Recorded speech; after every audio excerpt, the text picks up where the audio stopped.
गरज सरो आणि वैद्य मरो या उक्तीप्रमाणे भाजपा आणि त्यांचं सरकार महाराष्ट्रात लाडक्या बहिणींना फसवत आहे। मुळात आता निवडणुकीच्या तोंडावर त्यांच्या खात्यामध्ये 5-5 महिन्याचे ॲडव्हान्स टाकणाऱ्या सरकारला आता यांची नीती का भ्रष्ट झाली आणि तुमच्याकडे बजेट नव्हता, तरतूद नव्हती, पैसे नव्हते, तर मग तुम्ही त्यांना ॲडव्हान्समध्ये मतं विकत घेण्यासाठी हे पैसे टाकले का, हा खरा प्रश्न येतो। त्या भाबळ्या आणि बिचाऱ्या आमच्या बहिणींना फसवण्याचं पाप, महापाप या सरकारने केलेलं आहे आणि म्हणून पूर्वी 5 लाख नावं वगळली गेलीत, आता 9 लाख नावं वगळली जाणार। हळूहळू हे 25% नावं आणतील। त्यामध्ये संजय गांधी निराधारच्या महिलांना जर 1000 रुपये मिळत असतील तर त्यांना ते 500च देणार, म्हणजे 1,500चा टप्पा, 1,500 जे काही कमिटमेंट आहे ते एकूण, अरे हे केंद्र सरकारकडून मिळणारा हा निधी आहे। संजय गांधी निराधार असेल, श्रावणबाळ योजनेचे पैसे असतील, हा निधी, तरी त्यामध्ये त्यांनी ह्यासुद्धा गरीब बिचाऱ्या निराधार महिलांना सुद्धा सोडायचं नाही, अशा प्रकारचं प्लॅनिंग केलेलं आहे। म्हणजेच या नतभ्रष्ट सरकारकडून आता बहिणींनी बदला घेण्यासाठी सज्ज होण्याची वेळ आलेली आहे। ज्या पद्धतीनं यांनी तुमची फसवणूक केली, तुम्ही यांना आता बदला घेऊन यांना त्यांची जागा दाखवा, एवढंच आव्हान करण्यापाशी आता आमच्या पुढे आहे।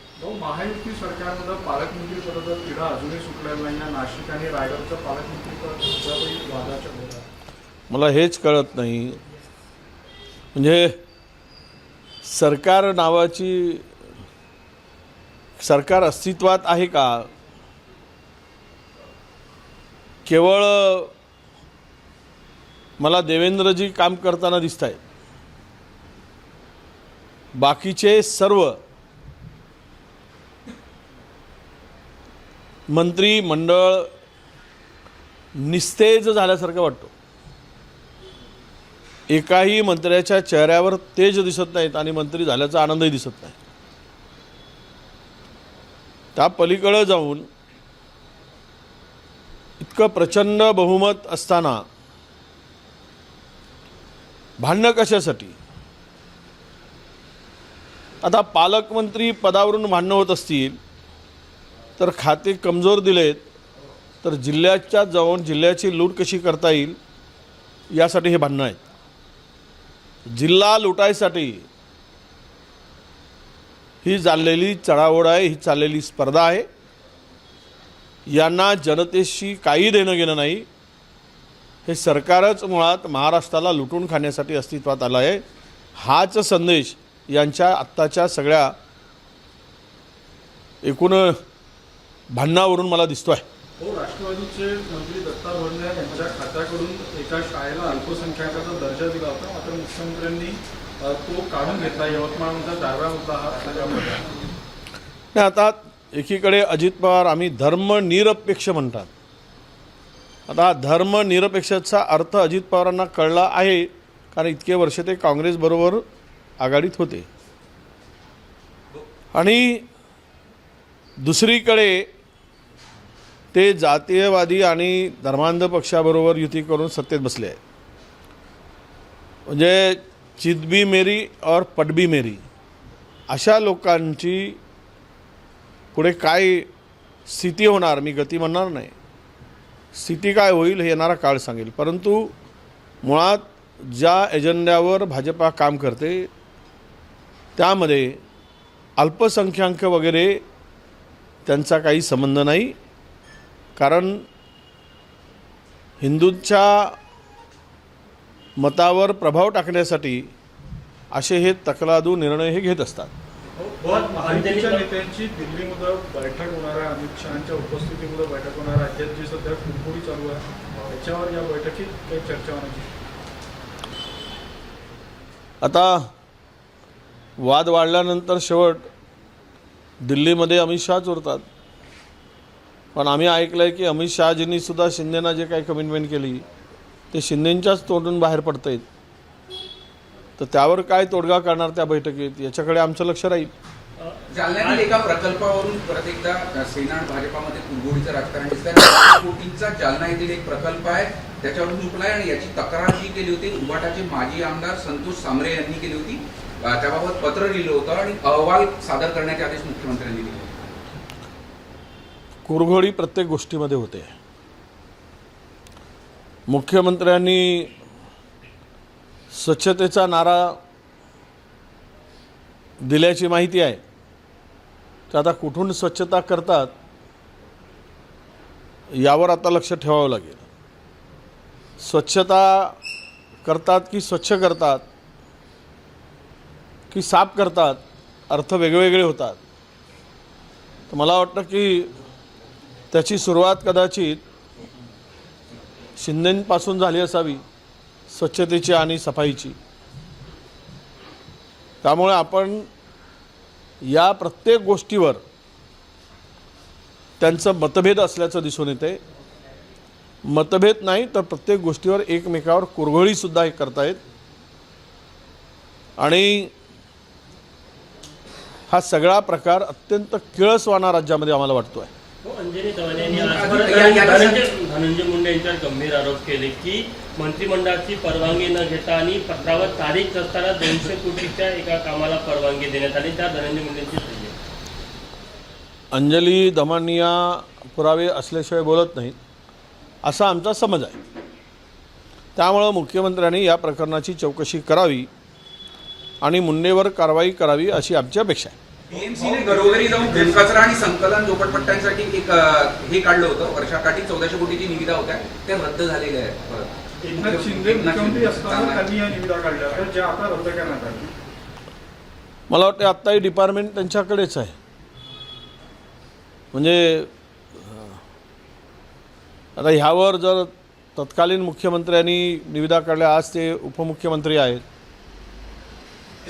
आता ह्याचा अर्थ असा आहे की तुझं माझं जमेना, पण काही काळ असं मागावं लागेल की तुझ्या विना कर्मेना,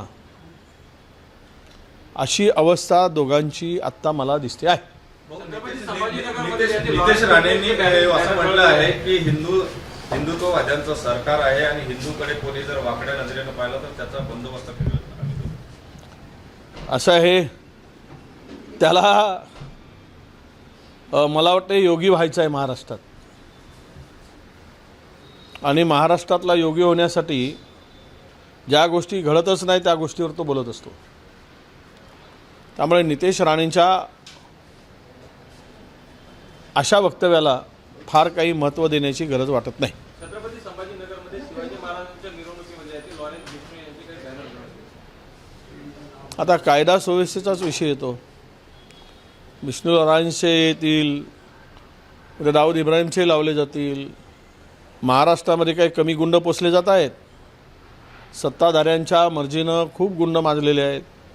म्हणून कायदा सुव्यवस्थेचा बट्ट्याबोळ झालेला आहे. खुलेआम आमदार गोळीबार करतो आणि आमदारावरही गोळीबार होतो. अनेक राजकीय नेत्यांचे खून झालेत. यावरून हा विषय किती गंभीर आहे, पण सरकारला याचं गांभीर्य कळत नाही, हे दुर्दैव आहे. शिंदे गटाने ऑपरेशन टायगरची जिम्मेदारी 12 मंत्र्यांवर दिली आणि मुख्यमंत्री एकनाथ शिंदे त्याचं मुख्य राहणार. असे आहे, यात्रेला 3 प्रकारचे लोक जातात. एक हौसे, दुसरे नवसे आणि तिसरे गवसे असं आम्ही म्हणतो. हौस म्हणजे हौस फिटवायला, नवसे म्हणजे नवस फेडायला आणि गवसे म्हणजे पाकिटमार.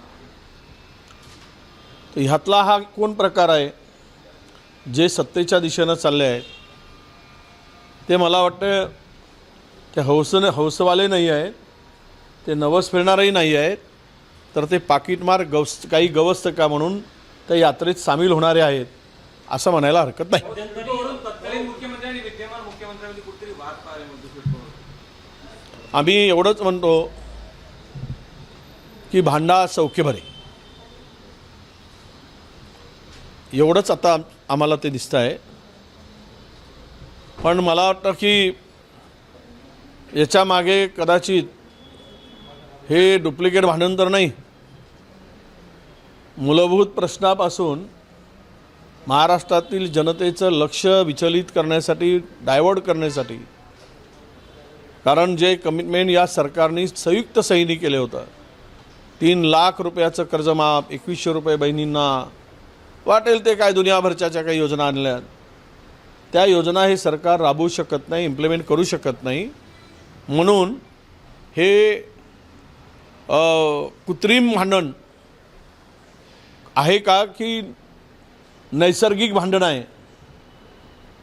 याचा विचार आम्हाला पुढे करावा लागेल. काल मुख्यमंत्र्यांनी आग्र्यामध्ये जिथं शिवाजी महाराज कैद होते तिथं स्मारक बनवण्याची घोषणा केली आणि ते बोलले की आई शपथ सांगतो ताजमहल पाहायला जितके लोक येणार नाही तितके लोक हे स्मारक पाहायला. आता हे शेवटचं नाही, छान आहे, कल्पना चांगली आहे, पण अरबी समुद्रासारखं होऊ नये. अरबी समुद्रात महाराजांचं स्मारक बांधण्याची कल्पना जी केली ती तशी कल्पना न होता ती कल्पना प्रत्यक्षात यावी आणि तसं कृतीत घडावं अशी आम्ही अपेक्षा ठेवतो. कारण महाराजांच्या 395व्या जयंतीनिमित्त केलेली घोषणा आहे. जर असं झालं नाही तर महाराजांचा सर्वात मोठा अपमान करणारे कोण असतील तर ते देवेंद्रजी फडणवीस असतील असं मला वाटतं. काल कालीचरण महाराजांनी एक प्रकारे मुंडक छाटा असं म्हणालं होतं शिवाजी महाराजांचा अपमान करणाऱ्यांचं, त्यावर तुम्ही कसं पाहता? एक प्रकारे तो राहुल गांधींवर इशारा. ते अपमान करणाऱ्या कालीला नालायकाला काही दिसत नाही बाकी. तेच म्हणतो ना. तो दिसला नाही, तो तेच देऊन टाका ना. देऊन टाका ना. देऊन टाका ना. त्याचं अर्धवट ज्ञान आहे त्या कालीचं. देऊन टाका ना. देऊन टाका. नाही, त्या कालीचरणचा खरं म्हणजे त्याचे बोटं छाडायला पाहिजे, तेवढं त्याच्याकडून चुक्या झालेल्या आहे. दुसरी गोष्ट, शिवाजी महाराजांचा अवमान करणारे महाराष्ट्रात किती जण आहे? खुद्द महाराष्ट्राच्या राज्यपालांनी छत्रपती शिवरायांचा अवमान केला. नरेंद्र मोदीजींनी पंतप्रधान त्यांच्या PMOच्या वेबसाईटवरून अधिकृत श्रद्धांजली वाहिली. ते कोणाचं मुंडकं छाटा म्हणून म्हणतील. त्यामुळे तर काली बिली हे डुप्लिकेट आहेत, हे सोंगाडे आहेत, हे ढोंगी आहेत. त्यामुळे याला फार काही महत्त्व देण्याची गरज नाही. ABP माझा, उघडा डोळे बघा नीट.